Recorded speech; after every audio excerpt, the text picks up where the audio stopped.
This is the biggest opportunity for India who wants to work in Japan. AI will replace the job. पर क्या ये सच है? And especially in Japan, Japanese government and Japanese companies Indians को more prefer कर रही है than China.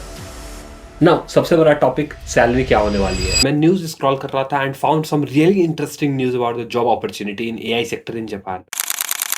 So on 23rd December 2025, Japanese government ने एआई एडॉप्शन का फर्स्ट बेसिक प्लान रिलीज कर दिया था एंड ये न्यूज आते ही टेक इंडस्ट्री में एक नया जोश आ गया था for hiring new employees and expanding their AI products.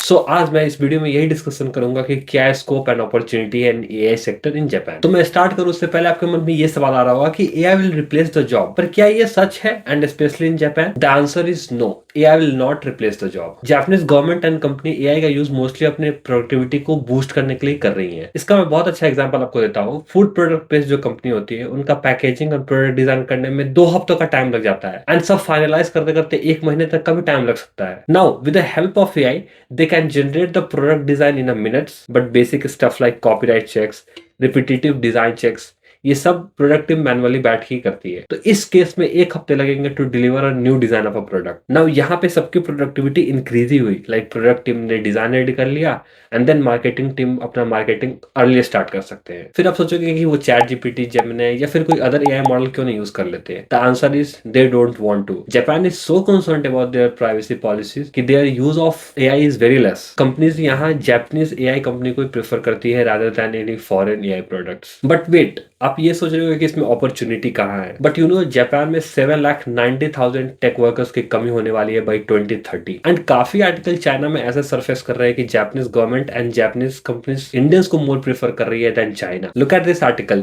Chinese media is saying कि जापान चाइना को साइडलाइन करके इंडियंस को मोर प्रेफर कर रहे हैं। So yes, this is the biggest opportunity for India who wants to work in Japan. So please don't miss the opportunity. Now सबसे बड़ा topic salary क्या होने वाली है। फॉर फ्रेशर्स और बिगनर ये salary range 4 million to 6 million yen per annum तक हो सकता है। For 3 to 5 years of experience 7 million to 10 million yen per annum तक हो सकता है and for senior having more than 5 years of experience ये salary range 10 to 15 million yen और उससे भी ज्यादा पर एनम तक हो सकता है। ये रेंज मैंने स्टार्टअप्स के लिए बताया, बट स्टेबलाइज कंपनी में ये सैलरी रेंज थोड़ा कम हो जाता है। सैलरी रेंज आपके स्किल और कंपनी के लोकेशन पे भी डिपेंड करता है, बट जितने भी सैलरी रेंज मैंने यहाँ पे मेंशन किया वो मार्केट रेंज का है। बट अगर आप अपने स्किल में बहुत अच्छे हो तो सैलरी के लिए निगोशिएट भी कर सकते हो, because skill matters more than age in startups. Now the biggest question कि हम जॉब के लिए अप्लाई कहाँ करें, तो ये कुछ वेबसाइट्स के नेम है, यहाँ पे आप जाकर फिल्टर करके जॉब सर्च कर सकते हो। लास्ट में जाते हुए मैं आपको एक यही टिप दूंगा कि अगर आप किसी भी रोल के लिए अप्लाई कर रहे हो तो आप अभी अप्लाई कर दो, क्योंकि ये सारे प्रोसेस खत्म होते होते 1 से 1.5 महीने तक का समय लग जाता है। तो इस बीच में आप जिस रोल के लिए भी अप्लाई किए हो उसमें आप स्किल बूस्ट कर सकते हो, जिससे आपका सिलेक्शन होने का चांस बढ़ सकता है। और जितने भी न्यूज सोर्स और आर्टिकल मैंने मेंशन किए वो सारे आपको डिस्क्रिप्शन में मिल जाएगा। सो या, थैंक यू फॉर वॉचिंग